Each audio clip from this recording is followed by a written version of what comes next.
Кыргызстандын бардык аймагында айыл өкмөттөрүнүн деңгээлинде машина трактордук станцияларды ачуу тууралуу өкмөттүн буйругун чыгарууну Өнүгүү прогресс фракциясы сунуштаган. Демилгенин негизинде 2016-жылдын 17-мартында 107 номуру менен аймактарда МТС ачуу тууралуу өкмөттүн буйругу чыгып, аны ишке ашыруу үчүн 7 пункттан турган чечим кабыл алынган. Фракция лидери Бакыт Төрөбаевдин айтуусунда буйруктун максаты жергиликтүү бийликке өзүнүн эсебиндеги каражатка МТС ачууга мүмкүнчүлүк берүү. Спец счётту акчасы бар эле. Бирок бул МТС'терди түзгөнгө аларда мүмкүнчүлүк жок болчу. Биз азыр ошолордун колу бутун биз бошотуп бердик. Кимде ошол айыл өкмөтүндө спец счётунда акча болгон болсо, Айыл банк менен өзү негизи 10% төлөп туруп техниканы алганга мүмкүнчүлүгү бар.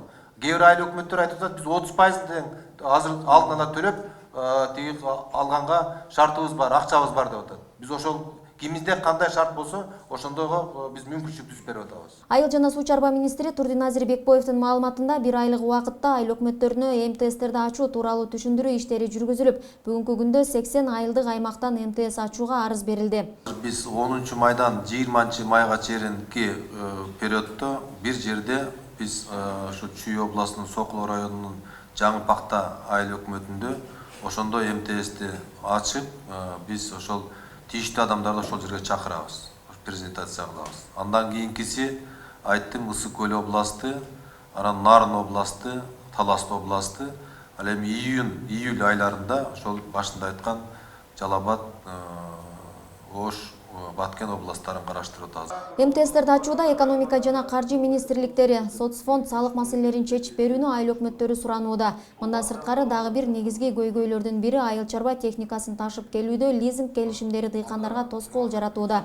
МТС'терди түзүү үчүн дыйкандар айыл чарба техникасын жеңилдетилген насыя алып сатып алышат. Бирок ал техниканы ташыган дилерлерде сөзсүз сырттан алып келүү үчүн лизинг келишимдери болушу керек. Таможенный склад деген понятие болчу да, до вступления в ЕС. То есть со странами ЕС у нас был таможенный склад. Они помещали в таможенный склад и после только отдавали. Сейчас мы требуем как? Прежде чем завести, обязательно должен быть договор лизинга. А то НДС төлөнүп калат, да? Вопрос ошондо по времени болуп калат, да? Сейчас же дилер привозит, правильно? У дилера вы требуете лизинговый договор, правильно?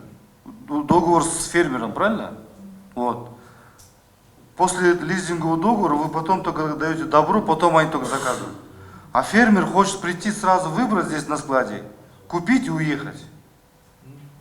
Надо дилерам, надо дать возможность, чтобы они завозили, без проблем завозили.